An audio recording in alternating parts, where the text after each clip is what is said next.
Welcome to part 2 of my MiniDisc appreciation video. Let's take a look at the pre-recorded discs that I got over the years. Now, for people that don't know or people that don't collect MiniDisc, consider yourselves lucky because MiniDisc albums, pre-recorded albums, are super expensive, ludicrous. In Belgium, they were never big. I remember seeing some in, what was it? I think the Virgin Megastore in Antwerp. I saw some in the Sony Center in Antwerp. But they were very few and far between.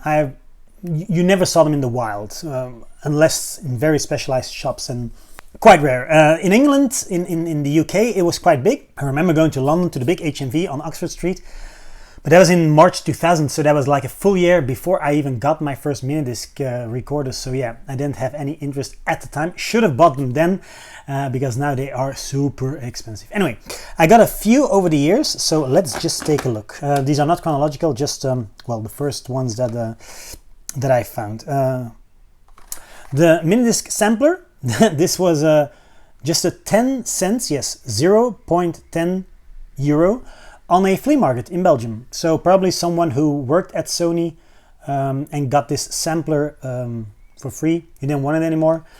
Yeah, quite a good selection of tracks at the time. So 92, the first year MiniDisc came out. Human Touch by Springsteen. Don't Want to Lose You by Gloria Estefan. What's another? Freedom 90 by George Michael. Great. And of course Black or White by Michael Jackson. So Alive and Kicking by Simple Minds. Baila Me by Gypsy Kings, also a great song. So yeah, quite a nice selection. And of course I'm not going to complain for 10 cents.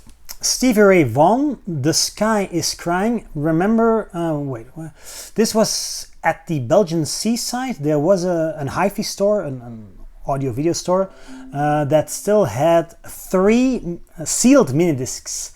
And they no longer had any MiniDisc players or recorders. So I asked him, well, do you want to get rid of them? And he said, well, it's €5 per piece. Silly me, didn't pick up the other 2. Yeah, because at the time you would never have guessed or expected that it would become such a hot commodity. So I just picked up the only title that I actually wanted. My dad was a big, or is a big, Stevie Ray Vaughan fan, so that's why I picked up The Sky is Crying. Jeff Buckley's Grace. This is one I got on Discogs. Seller was, so this is a more recent purchase. Seller wanted £50. I offered 25 and he accepted, so that's okay. Great album, of course. I always thought there was one bonus track, but I think there's a bonus track on his posthumous second release, the Sketches from My Sweetheart the Drunk. Yeah. Chet Atkins and Mark Knopfler, Neck and Neck. Thrift store purchase from, well, quite recently, I think 2018 or 2019. Just 20 cents. Again, $0.20 or 0.20 euro. This was in a big batch of cassette tapes, so the store didn't know what they had. They thought this was a cassette. But it's a MiniDisc, and it's a great album. This is an excellent album to just put on in the background while you're having a candlelight supper with room for a pony. Because yeah, this is never intrusive or this is never disturbing. This is just very mellow, excellent guitar-driven songs. Hooverphonic, The Magnificent Tree. Hooverphonic is a Belgian band, so of course I had to pick this up. This is the most expensive MiniDisc I ever got. I had a Discogs alarm for when this came on sale. €90. Oh my lord, super expensive. But I think only something like 400 or 500 were made on a small French label called, what's the label called? I think it's even called Small, yeah. Sony Music Associated and Licensed Labels, Small. Even, Alex Callier, the frontman and main songwriter of the band, I interviewed him a few times, and even he does not have this MiniDisc. He does have his other MiniDisc, so the other Hooverphonic MiniDisc, Blue Wonder Power Milk, I think. Or is it the new Stereophonic Sound Spectacular? And I think it's Blue Wonder Power Milk. Anyway, he does not have the Magnificent Tree, so this is something that even the songwriter of the band is looking for. €90, super expensive. The Clash, Sandinista, oh my god, such a great album. Magnificent Seven, hits for UK. One of their, well, some of their best songs. This was just a €2 purchase back in, let's say, 2006, 2005. There was an Antwerp store clearing stock, and they had like a bargain bin with even some Super Nintendo games that I did not pick up, stupid, silly me. And he had 4 or 5 MiniDiscs, and again, silly me, I only picked up the ones I liked. I should have bought all of them and then made a profit, but yeah. Anyway, this used to be €740, and then it was discounted to 2. And this is the only pre-recorded MiniDisc that I have which includes 2 discs. Quite cool. So it's just a normal case. It's not an extra fat case, but it includes 2 MiniDiscs. Sandinista, so very good.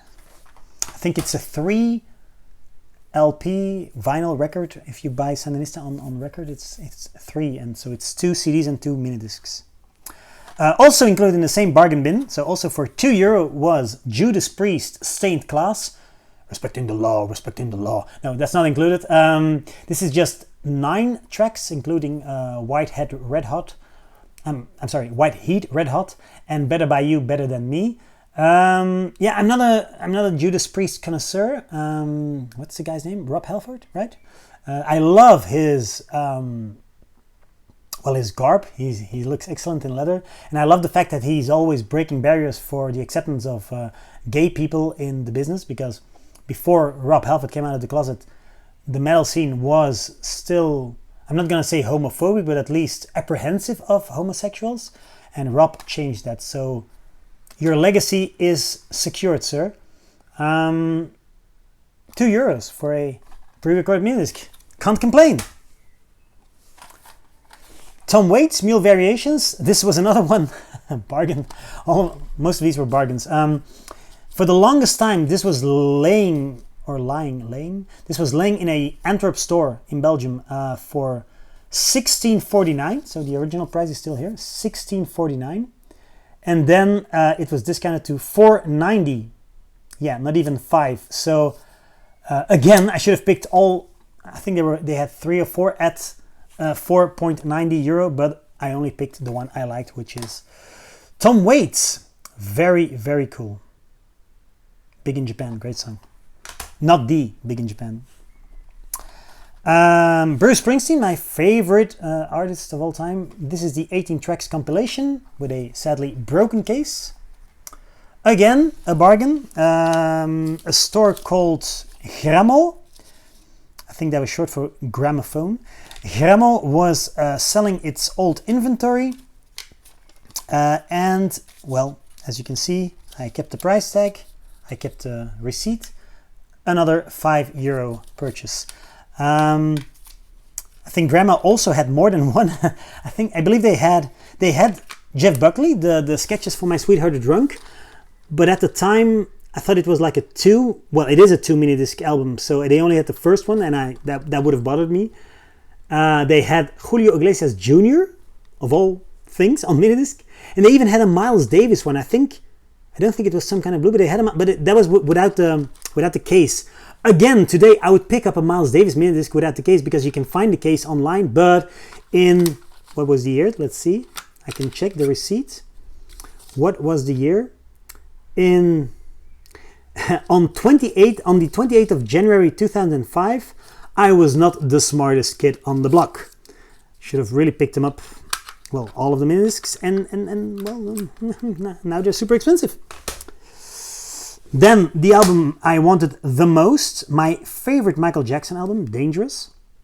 This was also front and center of the MiniDisc promotions and ads in '92, because of course at the time it was a contemporary album. It was the big Sony seller, so they were pushing it. Well, they were. I think it's even on the artwork of my MZ. I always forget the name. I think it's even on the artwork of my MZ2P. Yeah, I think on the box there's Dangerous. Yeah, just it's my favorite Michael Jackson album. There's just 2 or 3 shitty songs. Can Can't Let Her Get Away. She Drives Me Wild is not the best, but other than that, it's just masterpiece after masterpiece. Why You Want to Triple Me, Jam in the Closet, Black or White, Who Is It, Give In To Me, my favorite Michael Jackson song, Will You Be There, Keep the Faith, Gone Too Soon, and Dangerous. What a run, what a great album. Paid 60 for this one, so that's an expensive one, and I think it's even more expensive nowadays, close to 100 for a good copy. This was a Spanish copy, I think. There's one store in Belgium selling a sealed Dangerous, but they want 125. Not gonna do that. And then my final pre-recorded mini disc is my favorite Bruce Springsteen album, Lucky Town. Underrated, masterpiece, love it. My favorite song is included, my favorite Springsteen song, My Beautiful Reward, number 10, the closing track. This was quite affordable. I think this was 18 on Discogs, because Lucky Town is not the most popular Springsteen album.